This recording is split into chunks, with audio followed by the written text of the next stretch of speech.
Ladies and gentlemen, welcome back to yet another episode of Hurdle the Line. I, as ever, am your host, Fletch, and joining me this week to talk all things NFL over this last week is my wonderful co-hostess with the mostess, Meg. How are we? I am good, thank you. How are you? How's your week been? I can't complain. I had a lovely bank holiday. Have you had a good bank holiday weekend?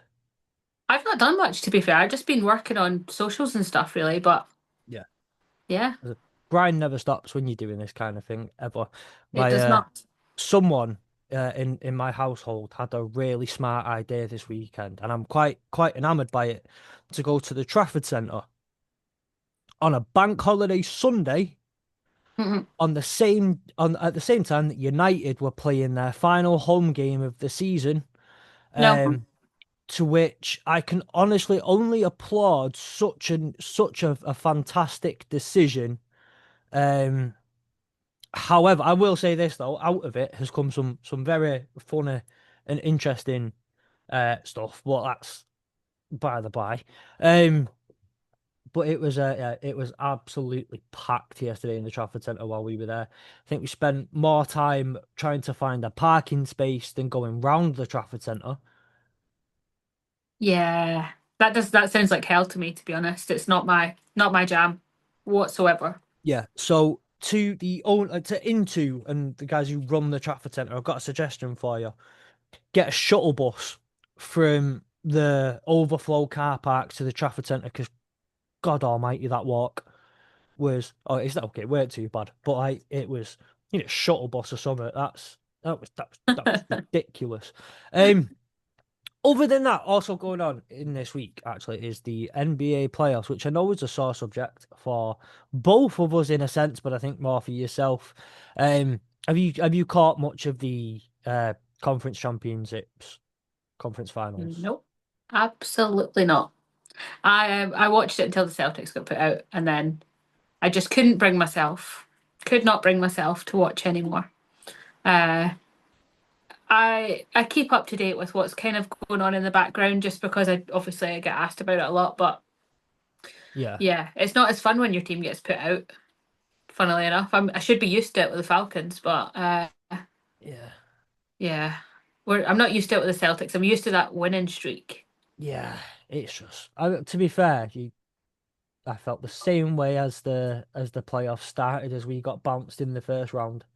Um, but I mean, to those of you who aren't quite aware, but do somewhat follow basketball, Oklahoma City Thunder against the Timberwolves, and they're leading their series 2-1.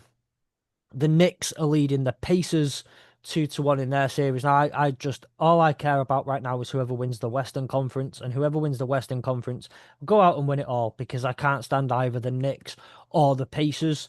Those Yep. of you, again, like Pacers, Pistons, long-standing historical rivalry, Malice at the Palace. If you haven't watched the documentary on it, Mm. watch it. It's amazing. And then just the Knicks. Well, the Knicks are the Knicks. Just about anyone from New York is insufferable. So, or New York City, they're just insufferable. So, it's got to deal with what you get. Um, Sure do. but onto the NFL, which is what we're here. Well, actually, before we get onto the NFL, which is what we're here to talk about, just a couple of the house rules. As always, you can follow our wonderful hosts over on various different social media platforms, from Instagram to Twitter to Facebook to TikTok, and all the well, not all the others that are in between, pretty much just them four for the most part. But you can go and follow us all, and you can go to the link in the description of this episode and go and follow us. Also, go and follow the AAW Network, in which this podcast is a major part of. See all the amazing things that are going on the AAW Network. And go as well to follow our Discord channel. Come and talk ball with us. Come and talk all sorts of various different sports with us in the Discord channel. There's a extra little reason for you to go and do that, but we'll explain that later in the episode. And all the links can be found again in the description of the episode. So if you're on audio only, you're gonna have to go into the app that you're on, go into the episode descriptions, and you can find the links there. And if you're on YouTube, come and have a look at the screen right now, because I know if you're on YouTube, it's on in the background. You're not really paying attention. Um, turn around, look at the screen, and it's right there. They're all right there. Show him right there, right down there in the description of the episode, where you can go and find all the relevant links to follow us, follow the AAW Network, follow Herd of the Lion, and keep in touch with everything that's going on. Now, okay, on to the NFL. First up, we have the bits of just a couple of bits of news that have come out this week. Meg, I'm sure you're aware of pretty much all three. We spoke about them throughout the week. Yep. First bit is the NFL has added the Protector of the Year award to the end of year honors list. Now, I don't know about you, but I absolutely love this addition. Yeah. Yeah. No, absolutely. I think we've both spoken about the fact that, it's not necessarily something that gets recognised when it comes to MVP, when it comes to the other kind of awards, and I think that it's about time, really. Yeah. Yeah, so obviously, like with MVP, it's a quarterback award, and then on the off chance that somebody else does win it, it's a running back, it's a wide receiver, it's and even rarer that it's a defensive player. Offensive player of the year awards, as we saw this year, went to Saquon Barkley, but it always goes to a skill position.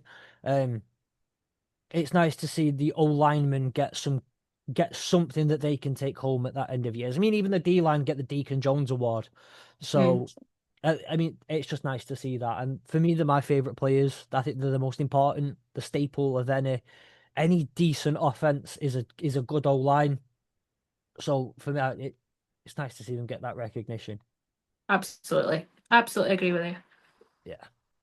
Lovely. So, Buffalo. Moving on is the Buffalo Bills have been selected to feature in this year's preseason Hard Knocks, and then following up that news a couple of hours later, it might have been the next day. The NFC East has been chosen to appear, sorry, in the in-season Hard Knocks that we've got so used to having again over the last couple of years. What are your thoughts on the selections here So for Hard I'm not mad about it, to be fair.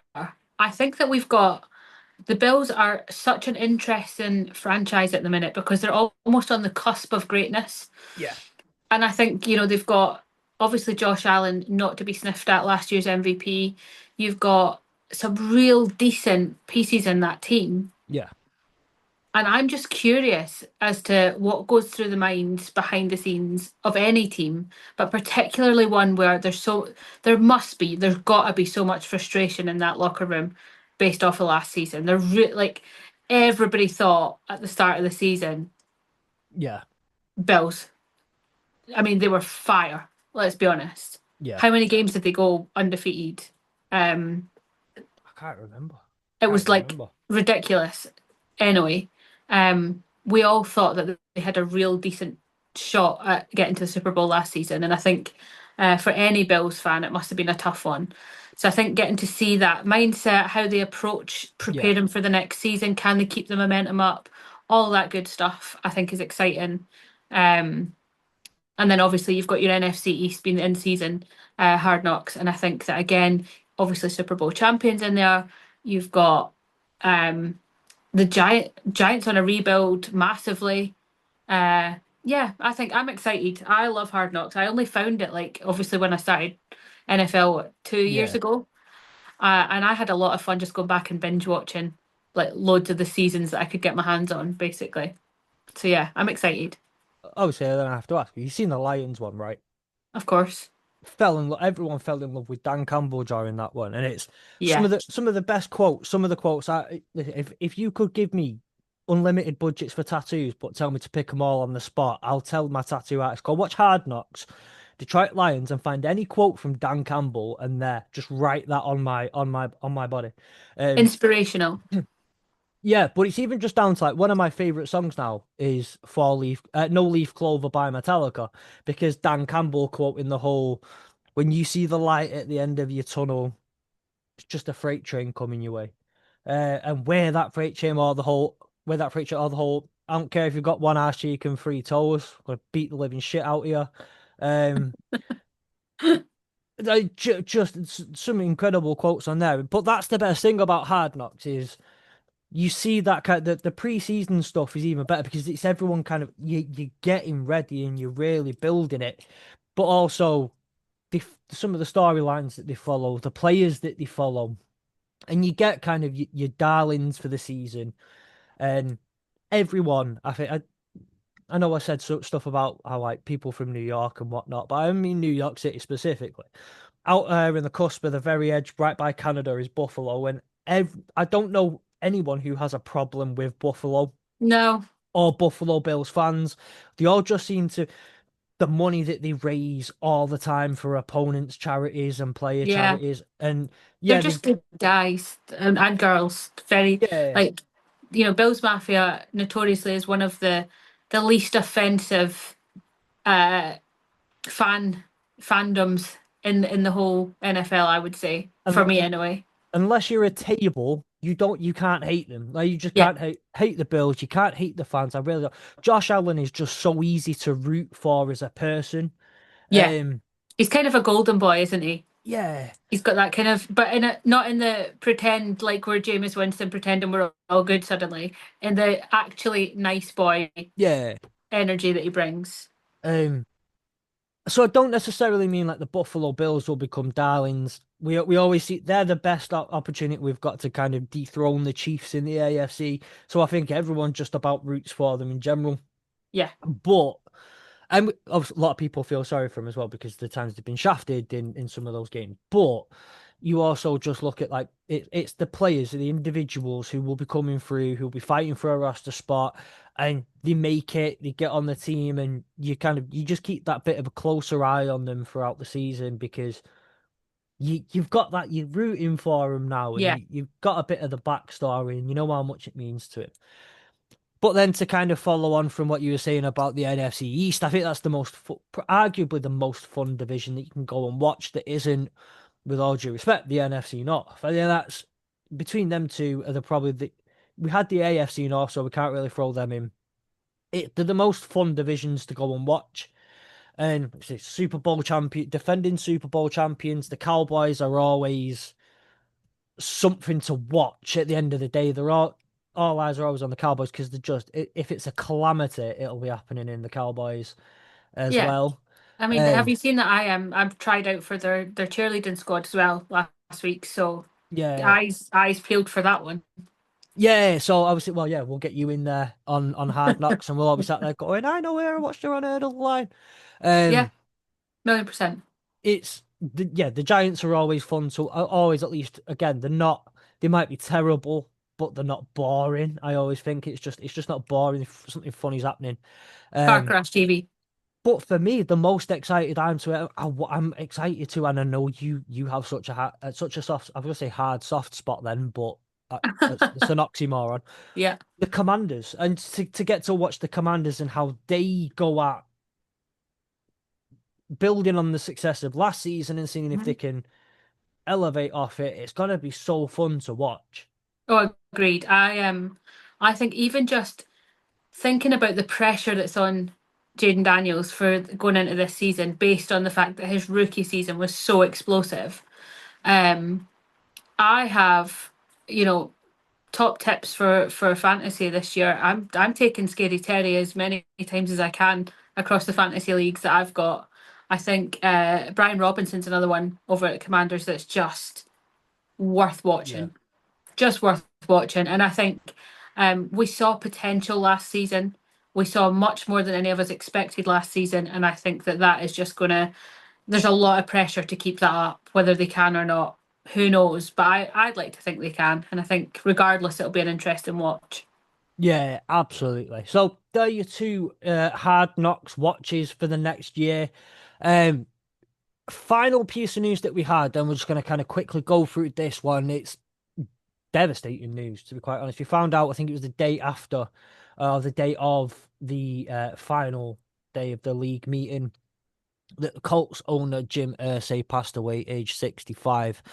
Now, we do tend to gloss over a lot of these kind of stories, which I kind of tend to just deliver them. But I did want to just kind of give a quick mention to the fact that it's been so lovely watching all the tributes fly through for Jim Irsay over the last few days, particularly, um, including some extremely high profile people. And The Atlanta Falcons, by the way, Arthur Blank wrote one of the most beautiful statements I think that anyone wrote. Wasn't the longest, but it was so concise and so well Yeah. rounded that everyone kind of knew Jim Irsay as a bit of a wild card. He was a bit all over the place at times. You know, he had his massive guitar collection. He Oh, had his collection of everything was amazing. yeah, You know, he had and the boxing yes, memorabilia from like Muhammad Ali from Rumble yeah, in the Jungle, and yeah, insane amount of collector stuff. But one of the things that I think stood out for me amongst the tributes, amongst just everything that's come out since, is it. I feel like it's really nice that his family are still obviously involved. His daughters have been brought up with various roles within yeah, the team. Um, the fact that I think for a while was it his partner, his wife was kind of in the background doing a lot yeah, anyway. But the fact that that's going to continue, I think, is a really nice legacy to leave, and a positive look forward for the Colts. That at least it's sad as it is, at least they've got that familiarity, they've got that family connection that is so clear in what's come out since his passing. yeah. I mean, just to add into that though, I mean, he took over the Colts in '97, I believe it was, after his father passed, and his father was the owner of the Colts, and then it was passed on to him, and it always go through two children. That the Colts are being passed through the family, and it's clearly it's a family thing to for it to be within that family. I just said the word family so many times in a row. Um, but it's the thing that stood out to me, I think, the most was the comments on his commitment to mental health, particularly. Everyone knew he had his struggles. Everyone knew it. But his tireless and relentless efforts to help other people who had mental health issues were an absolute. He was a lovely human being who, Yeah. again, as has been said, including by Arthur Blank, had his own demons, but did what he could to kind of help people not have their own demons. Um, and again, yeah, we don't often kind of dwell on some of these passings, but I did want to just kind of mention some of that, particularly around the mental health stuff. And um, yeah, really touching to see. And obviously, I think it goes without saying that the thoughts of everyone at the network with his friends and his family at such a difficult time. Because 65, look, Yeah, it's no age at all. in 2025, that is no age to go. Not at all. Now, anyway, moving on from that, it was last week we had the owners meeting. Obviously, we had the spring one back in late March, early April, where NFL clubs will bring forward rule changes and proposals for rule changes that will be voted on. Excuse me, in mid late May. That meeting has now taken place, and the main one that I think got pushed forward out of that March meeting that everyone's debated ever since was the Green Bay Packers and their attempt to ban the tush push. Now that's the most important. That's the one everyone spoke about. That's Yep. dominated the news cycle. So we'll touch on that one, obviously. Um, that bill did not pass. That rule proposal change did not pass. Now the NFL requires 75% of owners to vote in favor of a proposal for it to be passed. So that'd be out 32 teams. That is 24 votes minimum for a proposal for a rule to change. It garnered 22 votes to ban the tush push, Mm. too short of the desired mark. But before we get into the actual vote, and to stop my monologue right now, what are your thoughts on the tush push as a whole? Are you for it, against it? What are your thoughts on it? Look, I don't think it's the worst thing in the world. I'll be honest. I am not that mad about it. For me, it's just another type of play. Like it's just another play. It's Yeah, just a different version of the sneak. It's just. I don't think anybody needs to be as upset as they are about it. To be honest, I don't really see the problem with it. If I'm being. I know my team voted against. My team, sorry, voted for the ban. Yours did not, if I'm correct. yeah, Um, that's correct. I I feel like almost if it wasn't the Eagles' kind of signature, would everybody be as mad about it as they are? And I just don't know. I like I said, I don't have any problem with it. I think the fact Yeah, that, and I've said this across my social media this week as well, the fact that it is a famous line dance for me, that automatically qualifies it as the best, one of the best moves that there can be. So I'm here for it. yeah. I'm here for it. I just I gotta say, do you know what, that's the funny thing. The Falcons voted to ban it, and you're all for it. The Lions voted as all for it. I'm not gonna come out and say it should be banned or that I'm against it, but what I am is against the play in the current format that it's in. Not necessarily on the offensive side of the ball, but I do think actually, well, out of it all, the Packers have gone about it the wrong way. Mm. Kelsey Priest, stupid franchise. Um, Not biased in saying that at all. No, Um, not at all.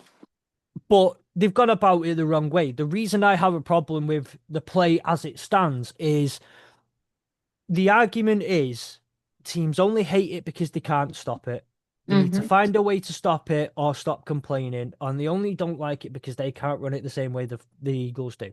Now that last one, fair enough. Like we can't run it this as well as the Eagles do, fair enough. But the NFL teams know how to stop it, but they can't.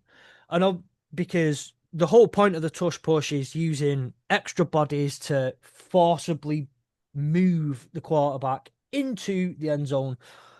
Defenses would have a much better success rate in stopping it if defenses were allowed to do the same thing with their big guys, Hmm. but they're not allowed.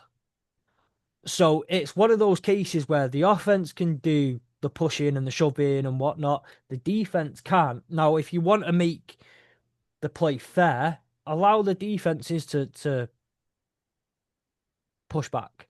Allow Yeah. the defenses to stuff all the D tackles in the middle and then have other D tackles running in and barging behind. And I think it'd be hilarious to watch them run out of D tackles, so they throw on some of the big ass O linemen who were like rotation pieces just to get big bodies in there, just to get the big bodies in there, but and just push back. I think then it becomes more like a kind of rugby scrum, though, doesn't it? It's Well, like, I think which that's is, kind of the idea. yeah. Um, And then would we be able to call it the tush push, though? I think you still because the tush is still getting pushed. True. Um, which, which by the way, I'm so proud of the episode tonight. We've titled it "Push That Tush." Instead of hurdle that something, we've gone with "Push That Tush," Yeah. because I'm clever like that. Um, Yeah. And hurdle that tush sounds a bit weird. yeah. Unless you're Anyway, losing, in which well, case, not a problem. um, well, until it becomes a palpably unfair act, Yeah.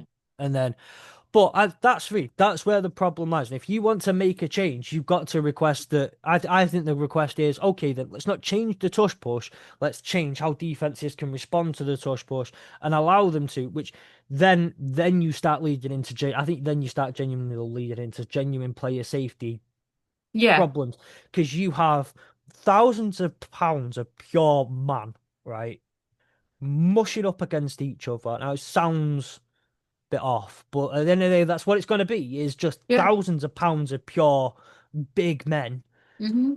colliding into each other, and you are going to get major problems, I think, coming out of that as far as injuries go. But the idea that they go at it from a point of safety and player safety when it's not that case the way they're putting it through is a bit sad.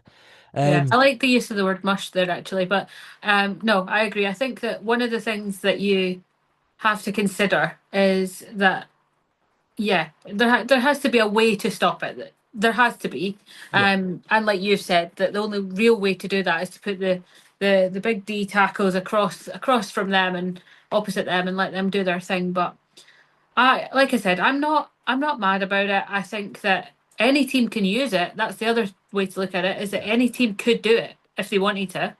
It's just that they need to maybe look more carefully at how they do it to be yeah, as good as the Eagles at it. And that's, yeah. yeah. As far as the teams that voted in favour of keeping the tush push, like I said, the vote went 22-10, too short of the ban. The teams that voted in favour of it now, I'm going to shock you with this team that's voted in favour. The Eagles. What? No, They have voted to keep the tush push. The I did not Ravens, see that one. Did the not Ra see that coming. the Ravens, the Browns, the Lions, the Jags, the Jets, the Saints, the Patriots, the Dolphins, and the Titans have all voted in favor of keeping the tush push. I think that's quite interesting that it's a lot of the lower in the table teams. Obviously, Lions and Ravens accepted, but there's the Browns, the Titans, the Patriots. You've got the Jets. You've got teams that are probably purely coincidentally, but a lot of them are at the bottom. And I don't think the Browns know what division they're even in, let alone what a tush push is. So they've Yeah. probably just picked the box with their crayons. Um, hmm Um, One thing I did find interesting about it, to mention the Lions voting against it, out of the well, each team plays 14 teams a year. Obviously, three of those that you play twice to make up the 17 games, but you play 14 teams a year. 13 of the Eagles' 14 opponents this year voted to ban the tush push. The only opponents that the Eagles faced this year that voted in favor of keeping the tush push were the Lions. And hmm. I don't know why that just tickles me a little bit. It interests me that's a stat and that's a thing. Obviously the Commanders, the Giants, the Cowboys. I think half of that is just to swivel up to your divisional Oh, opponents. 100%. The Cowboys could not dislike the Eagles any more than they already do. And I think anything that will shaft them a little bit, they will go for. But the fact that I think, well, to be fair, it's an owner's vote, so Dan Campbell isn't exactly in the meeting. But thinking of Sheila Ford Hamp just kind of walking in and just going, "Nah, Yeah, bring it, we want it, give us the smoke, we want all the smoke." yes. Is a Yeah, sight we'll to still behold. beat you. Is a sight to behold. Um, My other little mention, by the way, of this is, did you see who went and lobbied at the meeting? No.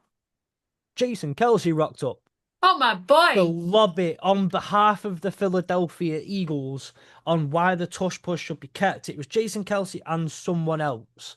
Um, The and I'm fact that my so boy sorry to the other guy. Kelsey is also on the same side as me tells me that we're soulmates. So that's where I'm going with that one.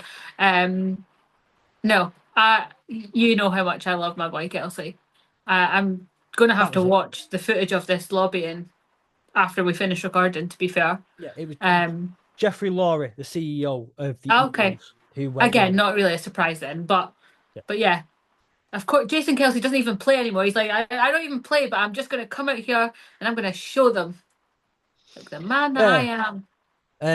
I do. I would love to have been a fly on the wall in that. I want to know what I haven't looked into. I believe it's kind of been released, but what has been said. But I would love to have been on the fly on the wall in that.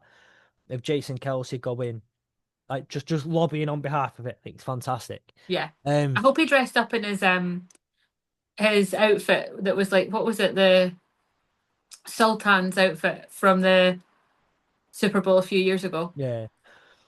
The one thing I would love to know as well, because I not so much watching Jason Kelsey. I want to see if anyone, because that 22-10 it's close. That's two teams that you're out. I reckon a few of those teams would have been a bit on the fence about it Oh yeah. prior. I want to know who watched Jason Kelsey and went, keep it. Yeah. You have um David Brent in the office going, oof, you've charmed me. Yeah. Go on Yeah. then. Let's I'll keep it. go with you. Um, I just want to know who it was who just kind Yeah. of went, okay, Yeah. I like you, big man. Let's do it. Um, there were a couple of other rule changes that took place. The other main one I think was the most interesting, and I'm very sorry to anyone who's sick of hearing about the tush push. We'll push that tush out of the conversation for now, into the end zone and out of the It's gone. conversation now. Gone. Onside kicks. Now the rule was changed a year ago for onside kicks, and everybody kicked off because it took away one of the really cool things about the NFL is the spontaneous plays that can be done. And I know that they have to announce it beforehand anyway that an onside kick's going to take place, and it's not totally spontaneous, but the fact that they get to run an onside kick at any point in the game, whenever they want, up or down, doesn't matter, is one of the fun things about the game. You could be up by 20 inside the second quarter and just decide to onside kick it. And that's what's fun about the NFL. Yeah. Now they changed it last year so it could only be done in the fourth quarter. From when you're trailing in the fourth quarter, you could onside kick and it had to be announced and all that sort of stuff beforehand. Now it's been changed again. You can onside kick from any point in the game, at any point in the game, as long as you are trailing. As long as you are trailing, you can hit an onside kick at any point in any quarter in the game, basically. And just I want to throw this to you, right? Is actually I don't know how to word this question, right? Too little. Should we bring it back to how it was? Is this a nice compromise? What do you think, So basically? again, um, I'm all for this real change. I think that the ability it brings a new dynamic to the game, especially um if you're trailing and you're kind of in that situation. We saw, I mean, again, I'll refer to the Falcons because it's my kind of key reference point because it's the games that I watched the most of last season. There was several games last season where we won in the dying seconds of the game, especially at the Yeah. start of the season. And I think had we had that opportunity to, get those kicks in out, whilst we were maybe trailing, it might not have got down to that last kick of the ball to win the game or not. I think it just brings something much more exciting. There's a sense of excitement around it, I think. And yeah, I'm not mad about it at all. Not mad about it. Yeah, I agree. I think I still think the rule from last year was ridiculous anyway. I think you should be able to onside kick whenever well, not literally whenever you want. When you're on Yeah, but third and one, doing an onside kick is well, put it this way, if you want to do it there and you're a head coach, you should be fired by halftime, right? But I think the onside kick should be allowed to be done whenever you kind of want to, in any quarter, whether you're up or down. yeah, Onside kick should be absolutely fine. It makes the game exciting. It's fun. It makes the game a bit more interesting and adds, at the end of the day, the NFL are desperate to try and make kickoffs and kick return and all that sort of stuff more exciting. That's great the way they're doing it for returners and kickoff returns and like lovely, your wide receiver six now gets to travel with the ball an extra 3 yards a game because they're returning kickoffs. I actually think that like the kickers at least get to showcase and do something fun and interesting and yeah, clever, and the kickers get to have a bit of an actual place to say in the game when doing kickoffs rather than just having to do the field goal stuff, and it makes yeah, kickoffs more interesting. And that's what the NFL want. The NFL want interesting, exciting kickoffs and all the return they want, but they just want the returns. They just want the yeah, big plays. But I don't think it can be denied that an onside kick when it's recovered and whatnot is still an exciting play. yeah, yeah. And I think, Um, like you say, the kickers they get shafted a little bit in the sense that they're some of the most important plays in the game come from the kickers. Sometimes, well, it comes down to it a lot of the time that they can win or lose as a game. And I think giving them that extra chance to be on the field and doing something and actually actively, being part of the flow of the game rather than just the kind of stoppage points when they're brought on as required, I think is important. yeah, yeah, I'm with you. I'm with you. Um, the other rule changes that took place are all centered around kickoffs, but these aren't like major kickoff rule changes. They're just a bit of a, okay, you now stand there and you now stand there and a you stand there and a you move there and a you can't run until whatever. And if your pinky lifts off the floor at the wrong time, then your team's cost 5 yards. And like, look, the daft little instrumental points to incremental points, I think even is probably a better word to describe it. I'm just going to fly through them. I don't particularly expect a conversation out of it, though. If you have some serious opinions on who's placed where on a kickoff, then no, please fire them at me. I'm always down to discuss it. This is called football after all. Let's talk about the people who use the feet. Um, they kind of just come down to. Uh, in fact, I'm gonna pretend to because it's that. Basically, it's just in case if a ball falls, you know that they got the landing zone, the ball has to fall within a certain place for a kicker to return it. If teams kick the ball short, then now the team starts at the 40-yard line rather than the 20-yard line, and little things like that that are all massive. And it essentially comes down to who's placed where and why. And I think if I do want to ask you a quick question on the kind of the kickoff rules and the kicking rules, would you like to see reform on the kicking rules? You've watched the NFL for a couple of years now, so you've seen the original kickoffs and you've seen the new improved UFL kickoffs. Yeah, I'm not What keen do you on the think? dynamic kickoffs. I'm not gonna lie. I, I'm just, it's just, I don't know. They're called dynamic kickoffs, but I feel like they slow down the start of a game. I, I don't Fair. know. I don't know. To be continued, I think, this discussion, because I was very mixed on it last season, and I want to kind of give it a few more games and see if I'm still in that same position. Yeah. Because yeah, I'm not sure. It's a lot of getting used to. Yeah. And some of the stuff refer to like a player who goes voluntarily out of bounds without contact. Um, and how obviously what they can and can't do after it and all that sort of stuff. But I'm gonna oppose you here and say I actually really like the newer kickoffs. Um, and I thought it was getting dead boring with all the touchbacks and whatnot. I'm not sure on the actual data on it, but and I don't know if I was just looking a bit more, but I do feel like it was it was a little bit more. There was a little bit more returnage. There was a little Mm. bit more kind of going on. And I know that what for the first 4 or 5 weeks of the season last season, it just felt like it was constant field goals in the season, Yeah, constant field goals after field constant. goal after field goal. Um, obviously the season kind of came into life. Some of that might coincide with the whole first 4 weeks of the season being the real preseason and all Yeah. that sort of stuff now. But I kind of liked it. I'm not gonna lie, I did kind of like it. Um, yeah. So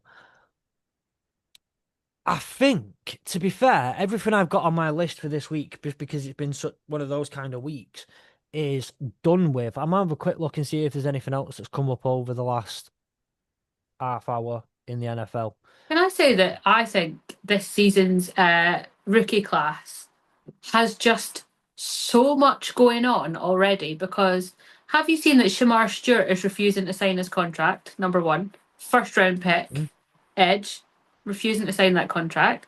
Number two, big news around Travis Hunter this week is that he got married to his Oh yes, 11 yes, years his senior girlfriend. So she's what, yeah, 33, he's 22.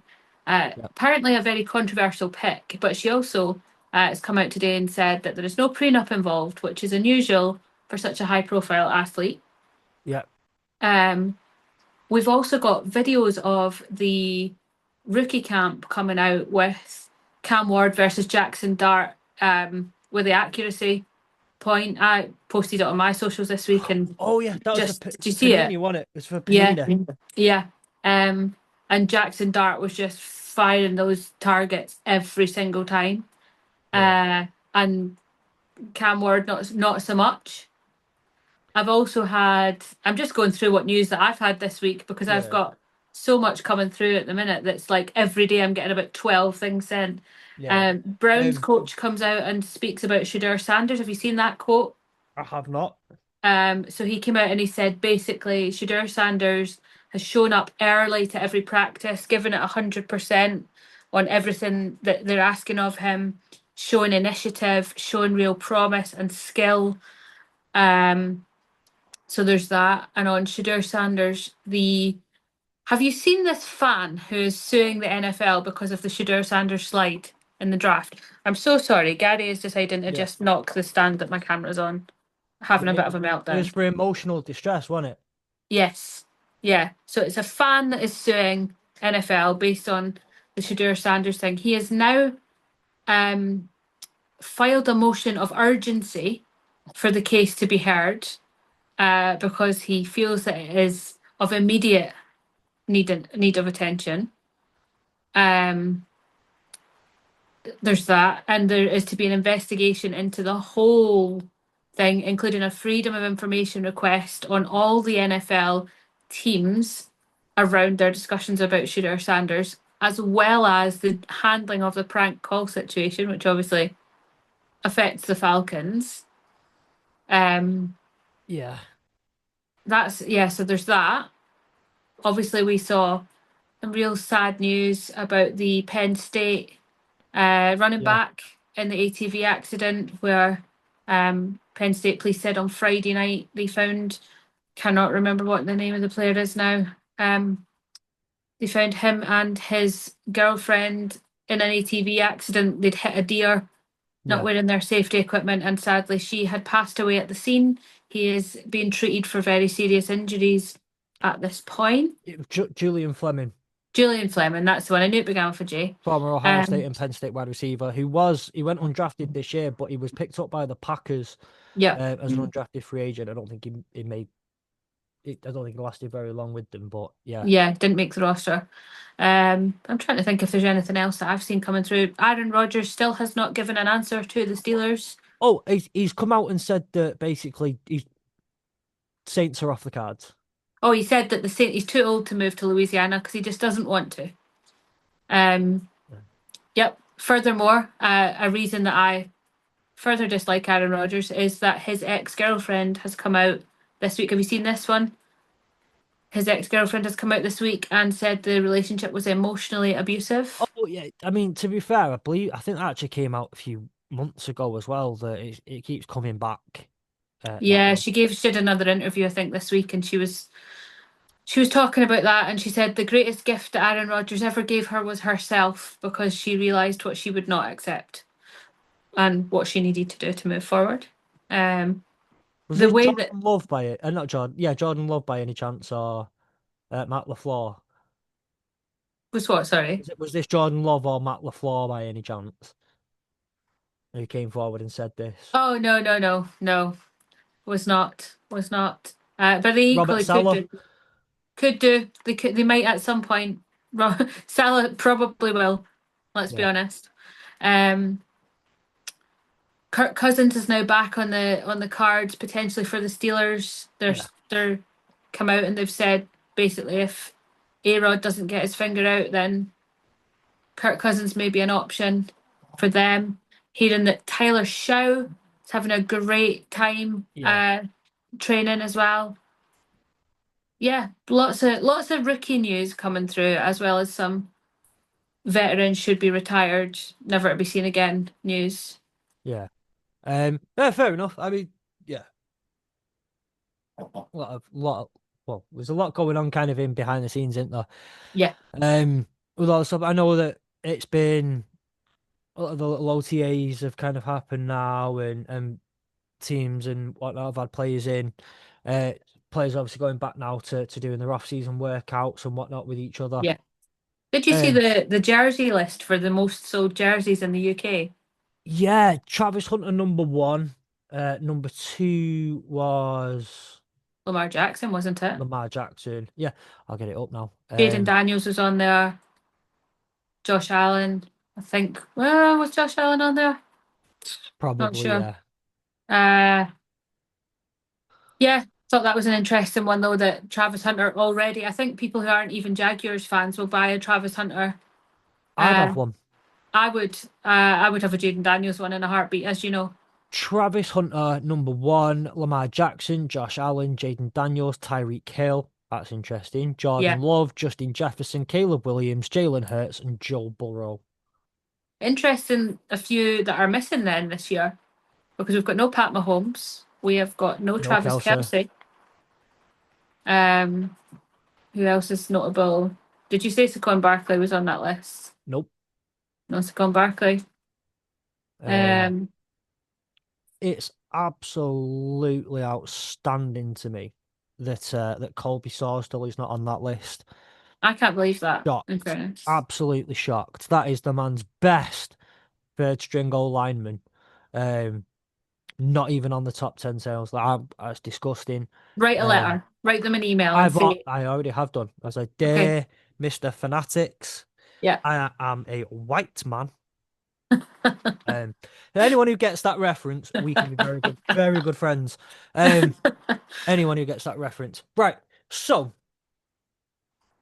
to wrap up this kind of segment and to send us towards the end, obviously every week we ask our panel, our hosts, a question that generally relates to something that's gone on in the NFL world, something that's gone on in the pop culture world, just as a nice little way to wrap out the episode. Now, before I ask the question, you can now take part in this too, because I know what you all want to do is tell us which NFL player you'd sit next to in space, or which mascot you think would best represent or replace Moodang and whatever's going on in pop culture. We all know that you want to take part in these questions, and now you can.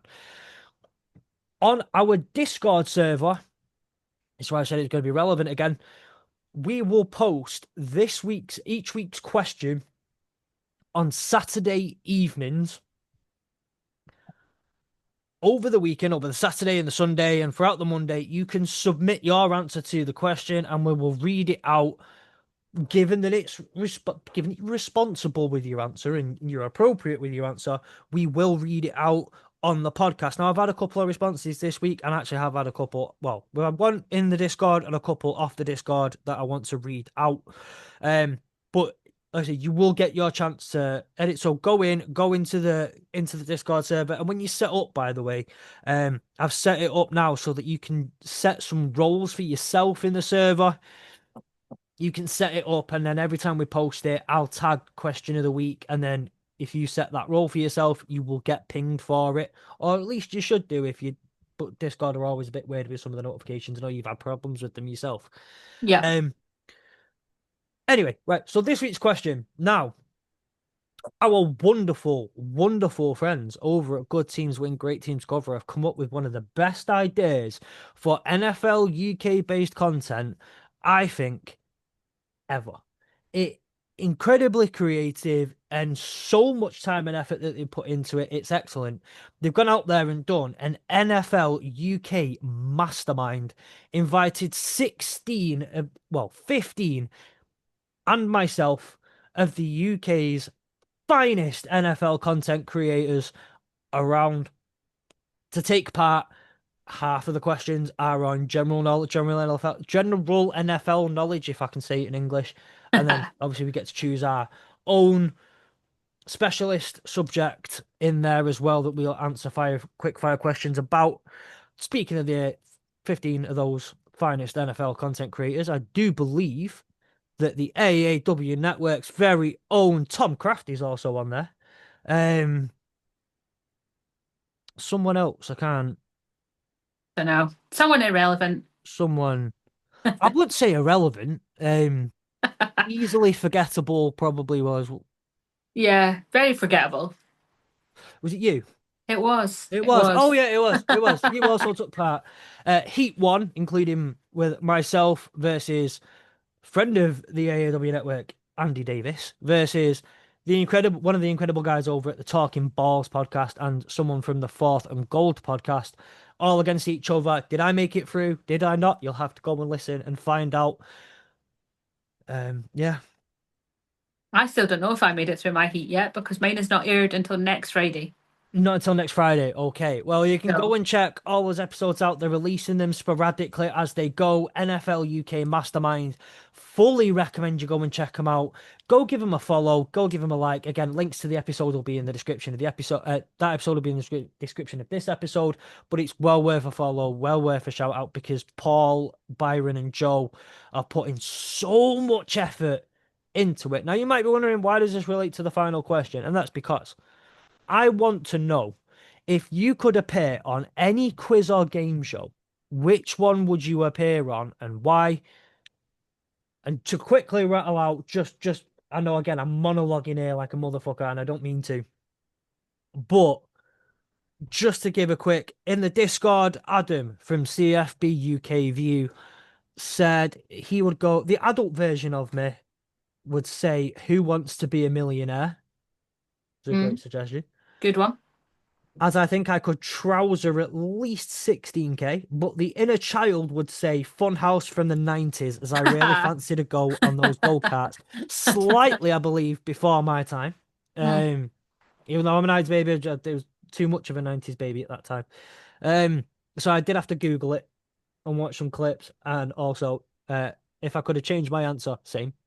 Looks excellent. Other entries were Mastermind, funnily enough. I didn't give people the context to the question Yeah. because I wanted the proper responses. Mastermind was one, and Devil's Plan, which is on Netflix. It's a Korean one. Oh, Um, I've not seen that one. I should have definitely refined that question. But that's a one. Meg, any game show, quiz show, which one would you go on? Oh, I would have to say Pointless. That's a good one. I love Pointless, and it's one of my favorite things. I don't really get time to watch TV at night times, that I just don't. But, you know, looking back to when, I used to finish work at 3:30 and I would come home, chuck telly on and just have it on while I was cooking or whatever. Pointless was always on. And on BBC One, and then The Chase was always on ITV. And Yes. every day of the week, I would pick Pointless because I just love the premise of get the least relevant answer, not just get the right answer, Yeah. it adds something extra. So you feel extra special when you get a pointless answer.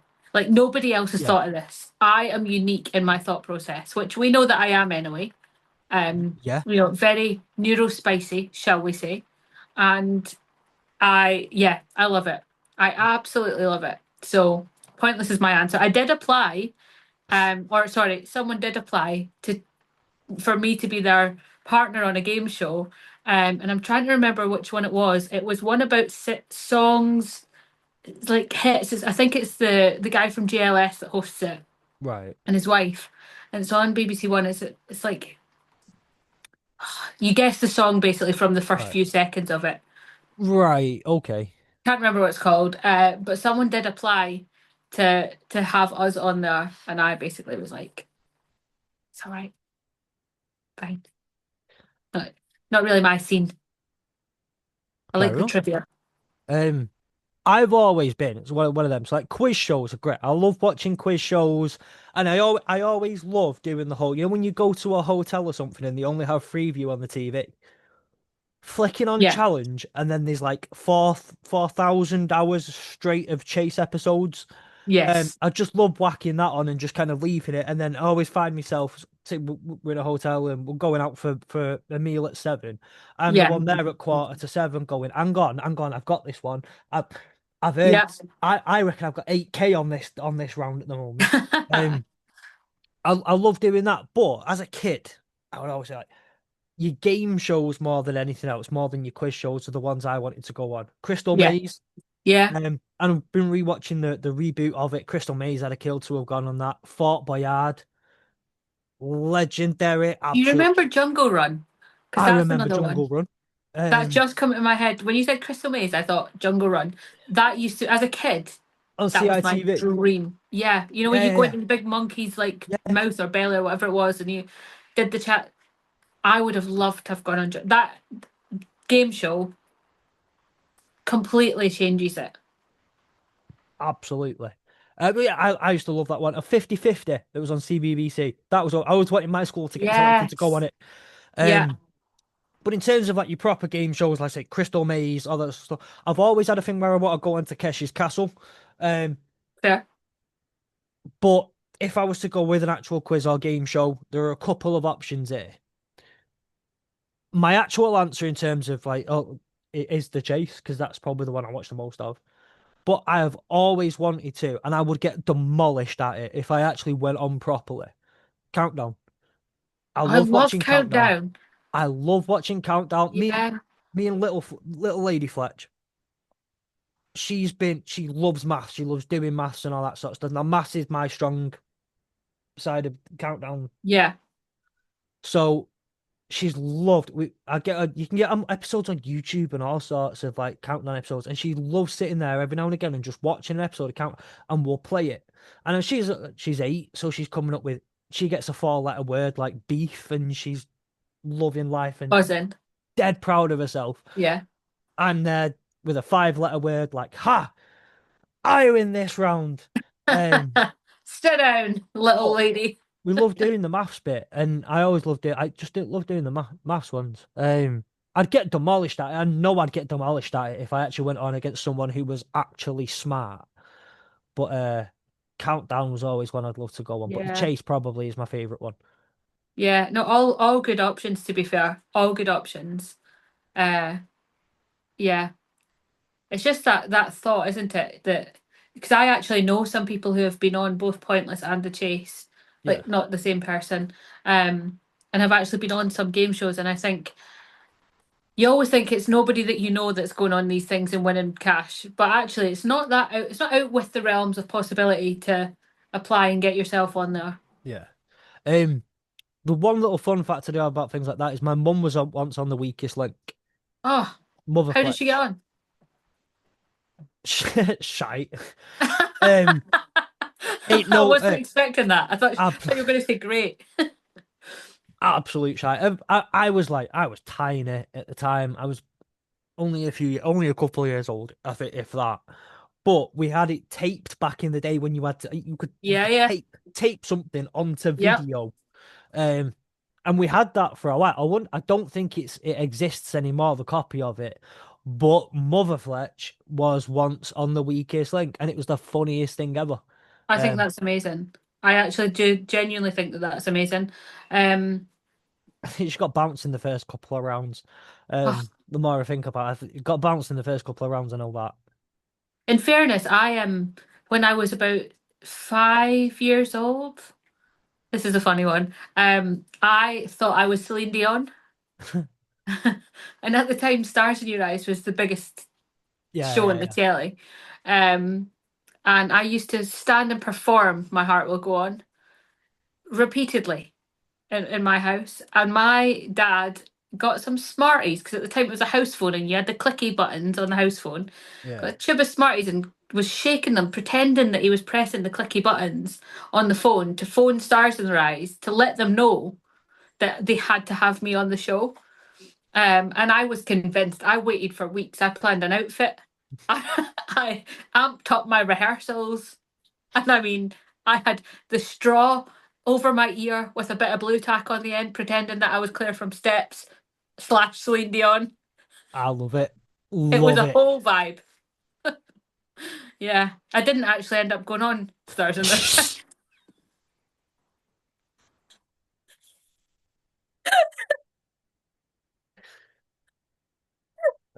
Well, now I'm disappointed. I thought you'd been on.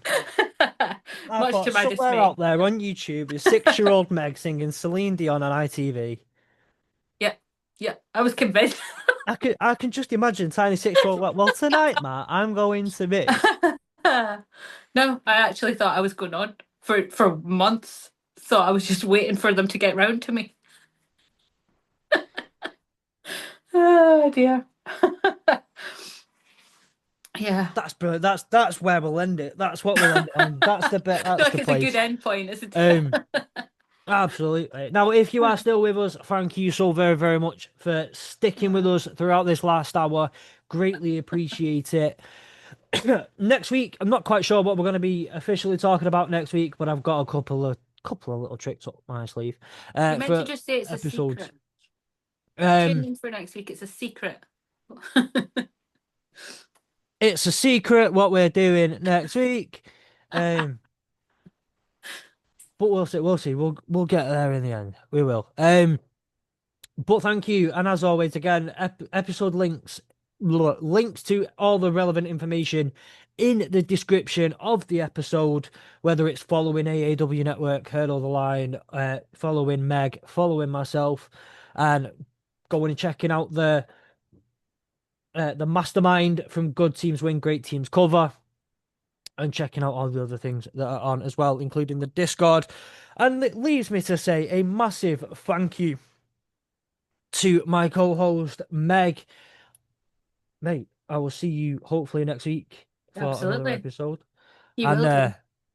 instead of hurdling that whatever this week, I'm going to ask you to, in fact, no, I can't encourage people to do this. I can't. Don't encourage people to push that tush. I Don't can't. say it. I can't encourage it. I can't say push that tush. Nope. Nope.